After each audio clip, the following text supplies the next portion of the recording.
Actor Daniel Balaji அவர்கள் அவரோட கெரியரை வந்துட்டு ஒரு புரொடக்ஷன் எக்ஸிக்யூட்டிவா தான் ஸ்டார்ட் பண்ணியிருந்திருக்காரு. அண்ட் அதுக்கப்புறமா வந்து அவர் சித்தி அப்படின்ற சீரியல்ல நடிச்சு அவரோட நடிப்பு திறமையும் வெளிப்படுத்தி இருந்திருக்காரு. அண்ட் அது மட்டும் இல்லாம டேனியல் பாலாஜி அவர்களோட ஃபர்ஸ்ட் சீரியல்ல அவரோட கேரக்டர் பேர் டேனியல் அப்படின்ற காரணத்தினால அவருக்கு எல்லா இடத்துலயும் வந்து டேனியல் பாலாஜி அப்படின்ற பேரே வந்து அவருக்கு சூட்டப்பட்டிருக்கு. அது மட்டும் இல்லாம காக்கா காக்கா படம் மூலியமா தான் அவர் முதலையா தமிழ் இண்டஸ்ட்ரிக்குள்ள இன்ட்ரடியூஸ் ஆயிருந்திருக்காரு. அண்ட் அதுக்கப்புறமா வந்து அவர் நிறைய படங்கள் நடிச்சிருந்திருக்காரு. கௌதம் மேனன் அவர்கள் படத்துல வந்து ரொம்ப தவிர்க்க முடியாத ஒரு ஆளாவே அவர் இருந்திருக்காரு. ரொம்ப முக்கியமா வேட்டையாடு விளையாடு படத்துல வந்துட்டு அவர் ரொம்ப முக்கியமான ஒரு நெகட்டிவ் ஷேட்ல பண்ணியிருந்தாரு. அந்த கேரக்டர் பேர் அமுதன்.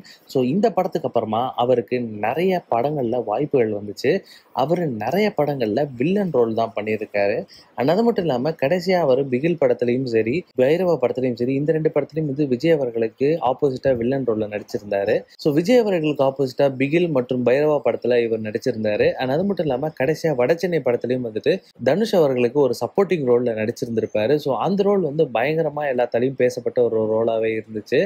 அண்ட் அது மட்டும் இல்லாம டேனியல் பாலாஜி அவர்களை பத்தி தெரியாத விஷயங்கள் அப்படின்னு சொல்லணும் அப்படின்னா, டேனியல் பாலாஜி அவர்கள் வந்து ஒரு நல்ல மேக்கப் ஆர்டிஸ்ட். வடசென்னை படத்துல வந்த ஃபைட் சீக்வன்ஸ் முழுக்கவே வந்து டேனியல் பாலாஜி தான் வந்து மேக்கப் பண்ணியிருந்திருக்காரு. ஸோ அந்த அளவுக்கு வந்து டேனியல் பாலாஜி அவர்கள் ரொம்ப திறமையான ஒரு மேக்கப் ஆர்டிஸ்டும் கூட. அண்ட் அது மட்டும் இல்லாம டேனியல் பாலாஜி வந்து ரொம்ப நாள் ஆசையா வந்து ஒரு கோவில் ஒன்று கட்டணும் அப்படின்னு நினைச்சிட்டு இருந்தாரு. அண்ட் அதே மாதிரி அவரு ஒரு அம்மன் கோயில் கட்டி ரொம்ப ரீசெண்டா தான் அந்த அம்மன் கோயிலுக்கு கும்பாபிஷேகமும் நடந்திருந்திருக்கு. அண்ட் அது மட்டும் இல்லாம இப்போ டேனியல் பாலாஜி அவர்களுக்கு வந்து ஒரு நிறைவேறாத ஆசையோட அவர் இப்போ இறந்தும் போயிருந்திருக்காரு. டேனியல் பாலாஜி அவர்கள் வந்துட்டு நிறைய ஸ்கிரிப்ட்ஸ் எழுதி ரெடியா வச்சிருந்திருக்காரு. அண்ட் அவருக்கு வந்து டைரக்ஷன் பண்ணணும் அப்படின்ற ஒரு இன்ட்ரெஸ்டும் இருந்திருக்கு.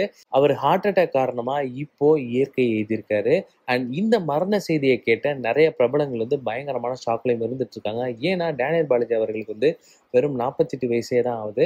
இந்த 48 வயசுல இவ்வளவு சீக்கிரமா எங்களை விட்டு போயிட்டியே டேனியல் அப்படின்ற மாதிரி நிறைய பேர் வந்துட்டு நிறைய செலிபிரிட்டிஸ் வந்து அவங்களோட இரங்கலை தெரிவிச்சுட்டு வந்துட்டு இருக்காங்க.